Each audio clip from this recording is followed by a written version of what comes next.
Hindi ako naniniwala kay Casimero. Diyan sa sinabi nila, na? Hindi ako naniniwala dyan. Siguradong marami na namang magagalit dito sa content na ito. Pero, dito po, sa channel na ito, pawang katotohanan lang tayo. Pag-uusapan natin dito kung nagbenta ba talaga ng laban si Casimero at ito yung aking masasabi dyan dahil may pruweba ako eh. No? At may mensahe din ako sa mga sugarol. Sa manager niya, meron din akong sasabihin ha. At yung Luis Neri, matutuloy ba yan? At ito ang tanong ng ibang fans. Kala ko ba? Di ka na magko-content ng Casimero. Bakit nagko-content ka pa rin?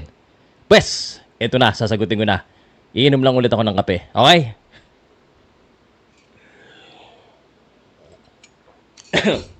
Okay. Unang-una. Ito real talk lang tayo. Usapan lang na matino dito ha. Ito post pala ito ni Pinoy Boxing Prodigy, no?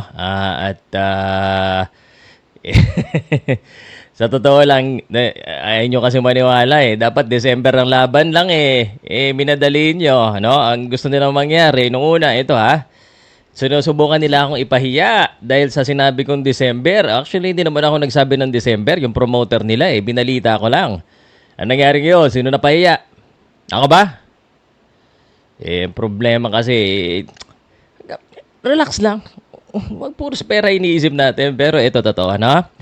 Bilib ako, no? Bilib ako dito sa kay Casimero dahil kahit anong gawin ng kanyang utol na kapalpakan, totoo naman, talaga namang solid siya. So, bilib ako sa kanya and ganun talaga magkapatid. Dapat they back up each other kahit na pahamak talaga yung kapatid sa ginawa niya, no? Ito muna, siguro sagutin ko muna. Ako ba ay naniniwala na nagbenta sila ng laban? Hindi po ako naniniwala.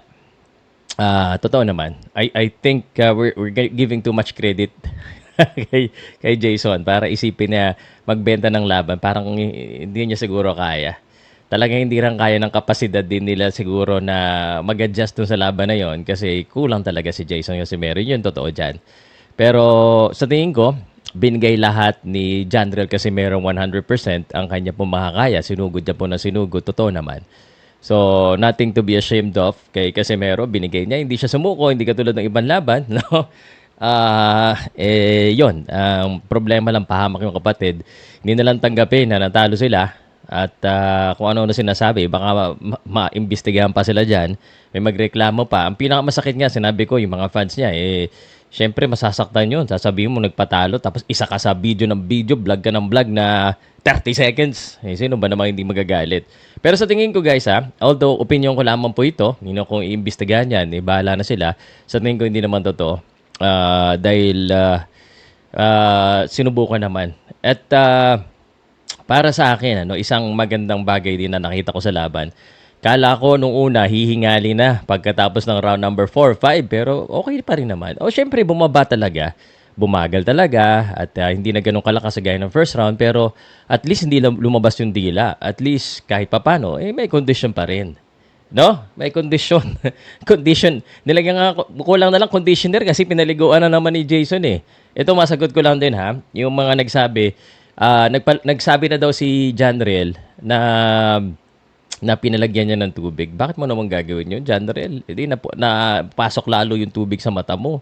Pero kung papanoodin niyo po yung full video, panoodin niyo ha. Parang feeling ko palusot lang din. Kasi halos hindi naman siya nagsalita. Diretso lang siya upo. Tapos dire-diretso na yung gawa. Hindi na siya makapagsalita doon. Pag ikaw ang coach, trainer, dapat you know better. Kasi ikaw nakakita sa labas eh. No? Ikaw nakakita, ikaw ano nangyayari sa laban eh. Yung boxer talagang, wag mo na pag-isipin ng anong tama at mali dyan sa ano. Dapat ikaw nagbibigay ng strategy. Dapat ikaw din nagpunas muna. Ako nga, hindi coach eh. Alam ko yan. Tinanong ko yung mga coach eh, di ba? Anyway, so, pati sa strategy ng laban. Naririnig ko naman siya, diskarte tol, cut. Bigyan mo na specific instruction after, no? Ang katotohanan, mas marami talaga alam si Jandrel Casimero kaysa dyan sa utol niya. Nagkataon lang na-inspire siguro talaga sa Jandrel pag nandyan si utol. So, wala tayong magagawa. I mean, may konting patama, pero totoo lang naman. Sa totoo lang tayo, guys. Walang below the belt. Real talk. Pero, again, hire a conditioning coach para mas lumakas. Especially, may edad ka na Casimero. Kailangan mo na talaga yan. And then of course, yung coach na isa, siguro yung ano yung medyo kinakatakutan mo ng konti para sumunod ka. Parang yung kapatid mo, utol mo mas takot sa'yo eh. Ano? Again, kahit papaano condition ka, hindi hindi lang napapag-usapang masyado 'yan pero talagang okay naman kahit papaano. Yung coach mo lang pinaliguan ka. Regarding naman, no, after the fight, yung kay Luis Neri, that is an interesting fight. Actually, kaya malabo yung sinabing for a bigger plans magpatalo. Kalokohan yun. Kalokohan yun. Kaya hindi nagpatalo yan. Kasi dapat talaga panalo sila. Panalo si Casimero, panalo si Neri, tapos sila yung maglalaban sa December or January kung kailanman. Ano? Yun talaga yung setup niyan. Kaso, sumablay, ang pangit tuloy. No? I think the promoter still wants to make that happen. So, hindi pa tapos ang career ni Casimero. Meron pa po yung laban. Problema lang, hindi na ganun ka-exciting. Kung ikaw ba naman si Luis Neri, galing sa talo, ano yun? Uubusin yung oras niya. Gusto niya title daw. So, I don't know, man. Parang hindi masyado nakakaengganyo kasi yung kalaban mo, galing sa talo.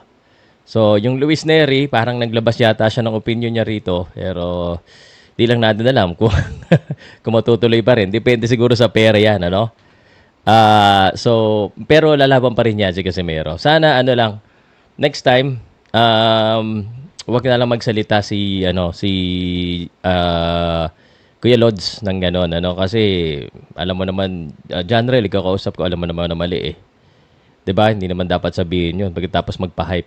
Tapos yung ano naman, yung marketing stunt ni Casimero, hindi ako against yan ever since yung mga pagiging angas-angas. Yung sa akin lang pagiging professional at saka ano lang makisama lang din at saka siguro yung wag bastos na kasi tayo sa gaya na sinasabi ko, tayo babanatan, hindi ba tayo gaganti? Tao lang tayo, no? So, ganoon talaga. Minsan nasasaktan din tayo. Pero alam ko natin na nakakasakit din tayo. Pero yun po yung trabaho natin. Sana kasi meron maintindihan mo. Again, my line is open. No? Parang ayaw nila. Pero ito, may mensahe din ako dun sa manager. Manager, ni Casimero, makinig ka ha? Parang hindi ka namang manager eh. Mabait na tao yan. Pero parang walang buto. No? Para gawin yung tama. Alam naman ng manager na kailangan niya ng more time. Alam naman ng manager na maliit si Casimero. Nilaban sa 128, minadali yung laban sa October. 'Di ba? Alam mo naman na kailangan ng additional conditioning coach at saka hindi na umuubra yung Jason lang. Ikaw manager, ikaw masunod. Para kang interpreter lang eh.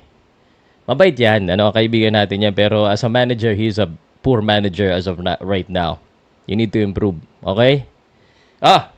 Ito pa isa. Para topic na lang. Ibabalik daw yung pera. Naku, ang dami niyan. Ang dami nag-message sa akin. No? Alam mo, what's good about Jason Casimero, yung utol niya, siya po ang nagpapatrending kay Jandrel Casimero. Pwede ka talaga sa social media. No, ikaw lahat ng kapalpakan pinapatrending mo lagi. Yun lang ang mali, no? Pero masaya pa rin kasi syempre may mga content creators at may napapag-usapan, pero syempre kawawa naman si Utol. Puros kapalpakan naman yung sabi mo sa social media. Wag naman ganon. Namawa ka naman, di ba? Jason, kausapin mo ko para maayos yung social media mo. Para naman maganda naman pag-usapan kaya, no?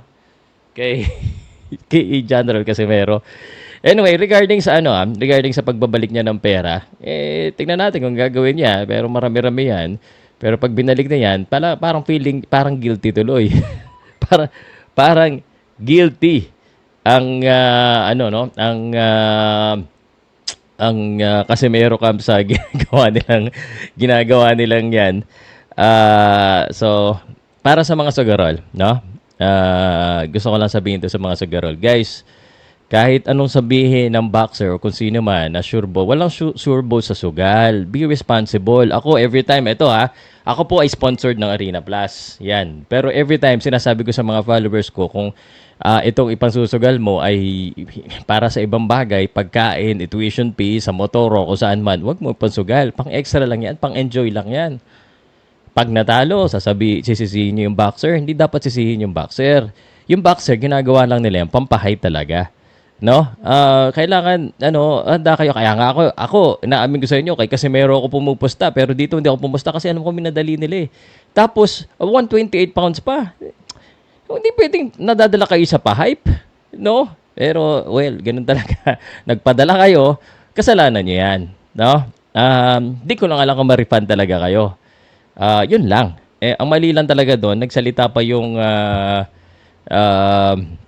tawag dito, nagsalita pa yung Jason Casimero. Yeah, so, mensahe ko sa mga sugarol, think muna, ano? Parang mensahe ko kay Jason, mag-isip muna rin, okay?